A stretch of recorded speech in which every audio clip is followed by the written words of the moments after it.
વલસાડ જિલ્લો union territory Daman અને દાદરા નગર હવેલીથી જોડાયેલો છે. સાથે સાથે મહારાષ્ટ્રના નાસિક અને પાલઘરથી જોડાયેલો છે.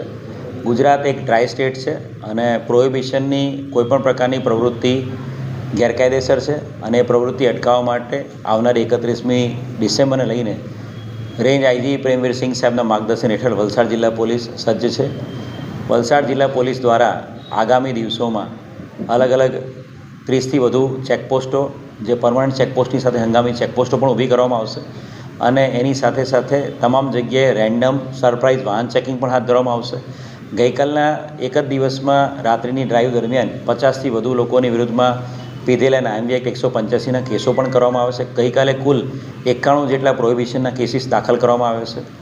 સાથે સાથે વિસ્તારના તમામ farm houses, party plots, hotels એ તમામ ઉપર ચેકિંગ એસઓજી અને ક્રાઇમ બ્રાન્ચ દ્વારા હાથ ધરવામાં આવ્યું છે.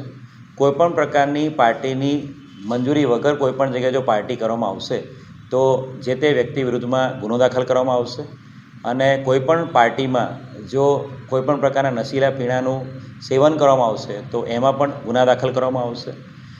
તમામ જે વિસ્તારો છે એની પર પોલીસની ટોટલ વોચ રાખવામાં આવી રહી છે અને વલસાડની જનતાને, વલસાડના મીડિયા મિત્રોના માધ્યમથી હું નમ્ર અપીલ કરીશ કે પાર્ટીની ઉજવણી કાયદેસર અને જે ધારાધોરણો છે એ મુજબ જ થવી જોઈએ. દારૂ પીને ગાડી ચલાવવાથી આપના દ્વારા કોઈને એક્સિડન્ટ થઈ જાય તો એનું મૃત્યુ પણ થઈ શકે છે. વલસાડ જિલ્લામાં ઘણા બધા એવા કિસ્સાઓ ધ્યાને આવ્યા છે અને ઘણી બધી જગ્યાએ એવા કિસ્સાઓ ધ્યાને આવ્યા છે સમગ્ર ગુજરાતમાં અને સમગ્ર ભારતમાં, જ્યારે નશાની હાલતમાં લોકો દ્વારા ફેટલ એક્સિડન્ટ કરવામાં આવતા હોય છે. એટલે તમામને ઉજવણી છે એ યોગ્ય રીતે અને કાયદો અને વ્યવસ્થા જોખમાય નહીં અને શાંતિપ્રિય વાતાવરણમાં લોકો તમામ તહેવારો જે રીતે ઉજવે છે એ રીતે 31 ડિસેમ્બર સેલિબ્રેટ કરે એવી નમ્ર અપીલ પણ છે.